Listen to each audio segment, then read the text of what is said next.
three things you need to know when you pick up your guitar. 1, arpeggio. 2, triads.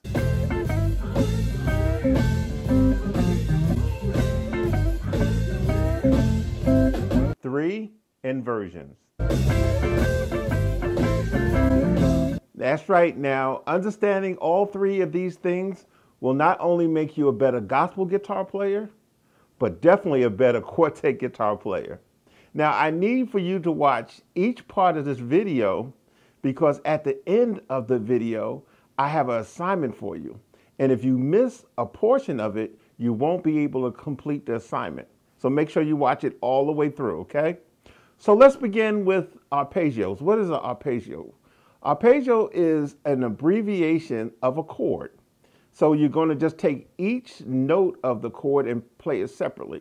Like the chord that I'm playing at the beginning or the arpeggio that I'm playing at the beginning, like, okay?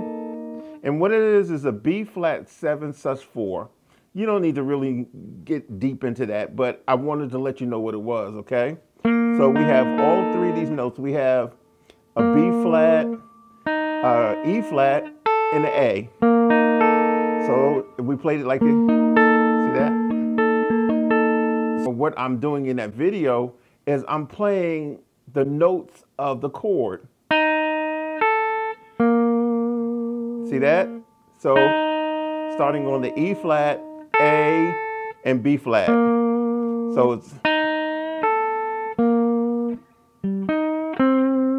and what that is a part of a B minor chord, and that's a B minor pentatonic. See?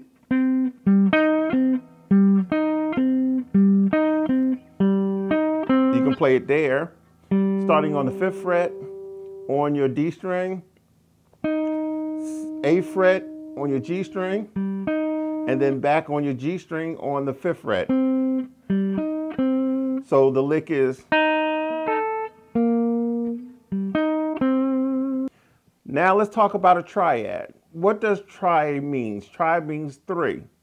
So when you play a triad, that means you're playing a chord with 3 notes, okay? So we're playing in C, right? So that's that triad, the C triad. 1, 3, 5, and 1 again. That's the octave. So that's the triad. Triads. All triads. So now, check this out. We got. So when you go back and watch the video again, you'll be able to play this, the arpeggio. And then I played triads. See that? That's part of the triad. That's the 5 and the 1. See that?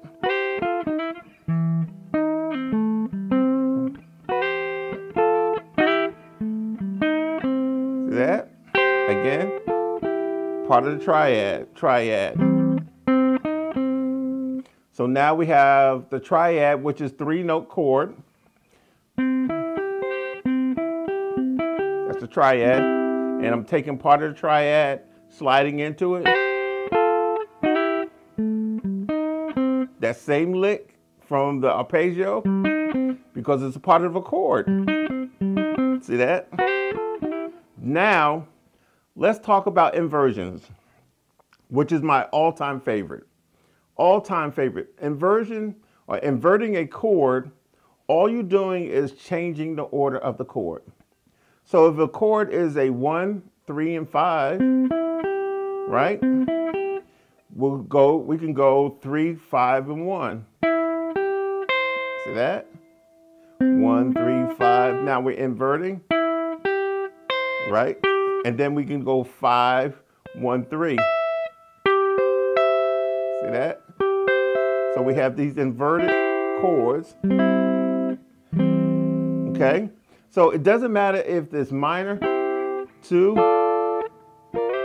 see? 1, 2, 3, 2, 1. So what you heard me play in the last part of the video is, and all I'm doing is inverting these chords. That's the 2, right? So if I'm in C, that would be D minor. See that? But I'm only taking that part of the chord. Then that's the second inversion of the C major triad. So, right.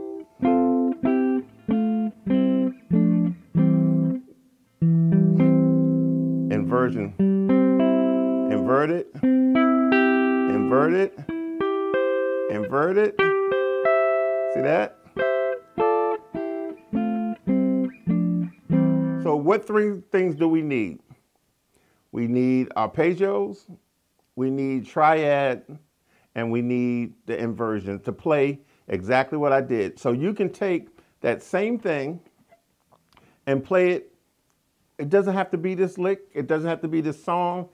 It could be anything, but you'll be able to use these methods as long as you understand what they are, okay? Arpeggios, triad, and inversions. Now, your assignment. Your assignment is to use the arpeggios, triad, and inversions. Now, I need you to tag me in YouTube, wherever you're going to play it, record it, and tag me in it because I want to hear what you're doing. And I'm going to respond. And I tell you what I'll do. I'll also put it on my YouTube channel or my social media page. I want to hear what you're doing. I want to make sure that you guys are getting this. So your homework assignment is to take an arpeggio, a triad, an inversion, and I want you to play it. Make a sentence. I always, when I'm teaching, I say, make a sentence. Let it make sense, okay? So I need you to do that. Thank you so much for watching this video, and I promise you, I'll see you in the next one.